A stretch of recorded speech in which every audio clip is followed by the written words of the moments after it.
Many people today, when they find themselves frustrated by the inability of science to answer some of the deepest questions of our time, are looking to the past. We are reaching a confluence of tipping points in fundamental systems.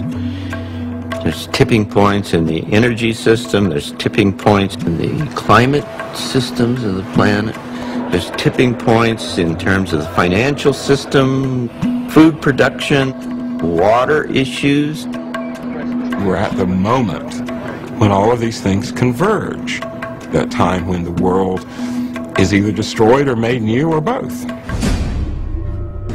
Every world culture has always had its own prophecies of an end times. I think it's only natural that people are feeling a connection between our cultural traditions with what is happening in the world today.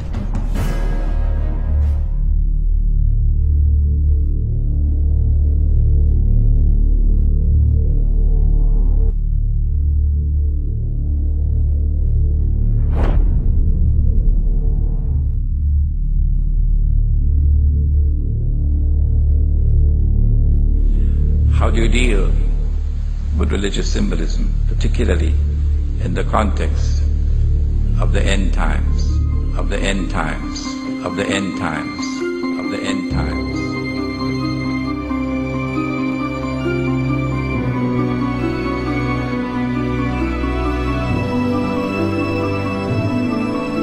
The Blessed Prophet sallallahu ta'ala alayhi wasallam declared, every prophet warned his people about the Antichrist, about Dajjal, the false Messiah. And the prophet Noah warned his people. But I say to you something that none have said before me. The Antichrist sees with one eye, his left eye. He's blind in the right eye. It looks like a bulging grape. But your Lord is not one-eyed.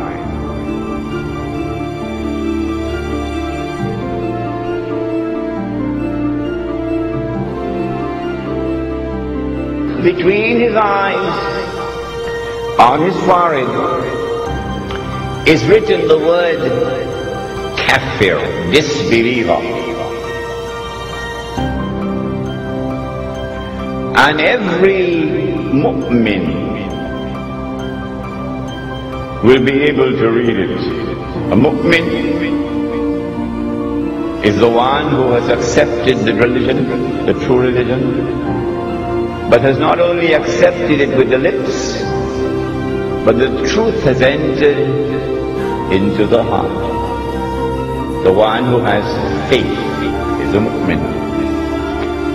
And so every mu'min will be able to read and recognize this believer. Whether that mu'min is literate or illiterate.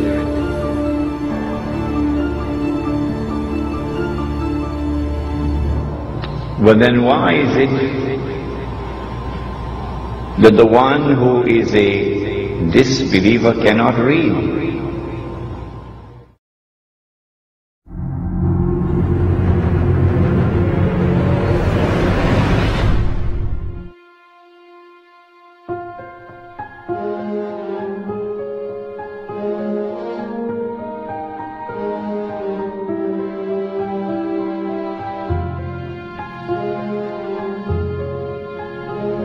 The one who has faith can read. The one who has no faith cannot read. So maybe we should send him to the eye specialist to have his eyes examined. Why can't you read? But the report comes back from the eye specialist, perfect vision, no glaucoma, no cataract. His eyes are perfect. Well, then why can't he read? Even though his eyes are perfect. And why is it that the one who has faith can read and recognize kafir, disbeliever?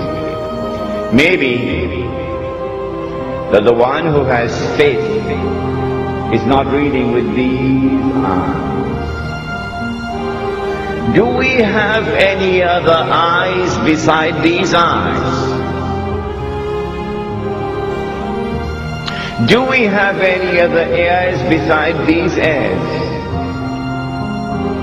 Do we have any other means of acquiring knowledge other than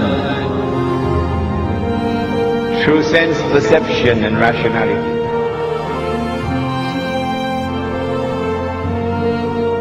The modern godless world says no.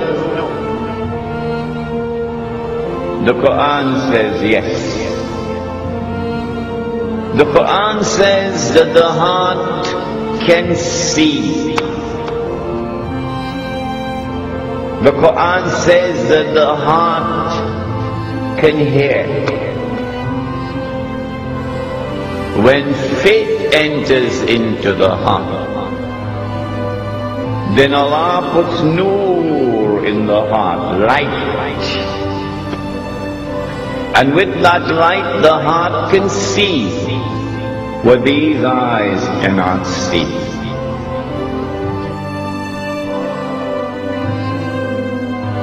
And so now it is plain and clear that when the one who has faith is seeing, he's seeing with more than these eyes.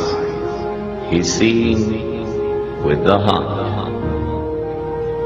And so now it is also plain and clear that when Dajjal sees with the left eye, it symbolizes external vision.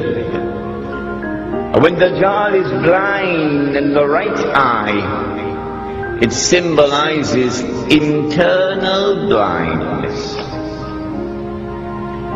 With this introduction, we understand now that when we're dealing with the subject of the Antichrist, there is a lot of symbolism involved in it. Religious symbolism, which needs to be interpreted.